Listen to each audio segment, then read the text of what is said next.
ورحمة الله وبركاته. عندي رد بسيط ومختصر للي يقولون إن السعودية تبي تفلس. طبعا أنا ما أشك إن الرسالة هذه هي رسالة خطيرة تهدف إلى تحطيم معنويات الناس وتحطيم اقتصاد البلد أيضا.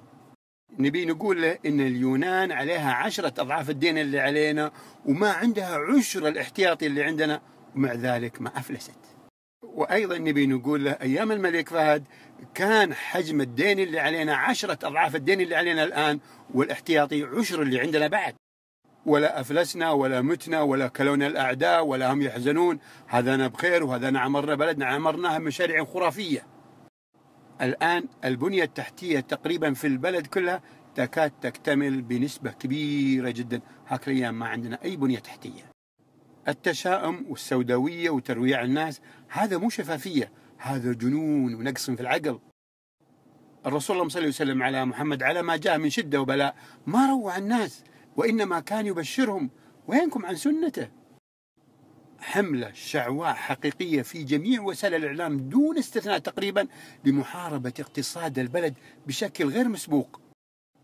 أبشركم ترى بلادنا إن لم تكن أغنى بقعة في الأرض فهي من أغنى الأماكن على الإطلاق. لو سمحنا بدخول 2.5% فقط من المسلمين لبلادنا لدخلها أكثر مما يدخل أسبانيا. طبعا هذا الحج والعمرة لو استغليناها صح راح يجينا دخل أكثر من البترول اللي في باطن الأرض ما بعد استثمرنا منه ولا 1/1000. لو استثمرناه صرنا أغنى من جنوب أفريقيا.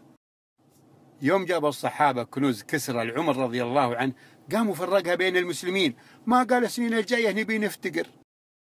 بعدين الإنسان ترى ما لها إلا موت وحده، ليش تخلونه يموت قبل موته بالحسرة والهم والحزن؟ خاف والله فيه. هذا شايب يعلق على موضوع حلقة 8 يقول لا أعطونا الدراهم ولا فكونا من الروعة. اطمئنوا وابشروا بالخير ولا تصدقونهم، ترى جايكم خير، ولا تشغلون بالكم خرابيطهم.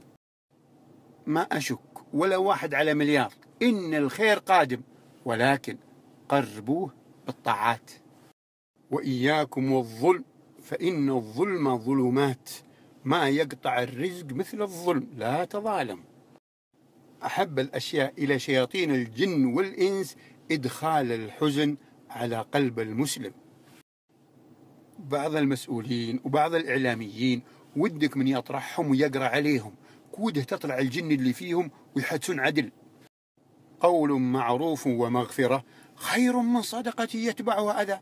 إن كانكم ما أنتم موظفينهم لا تروعونهم.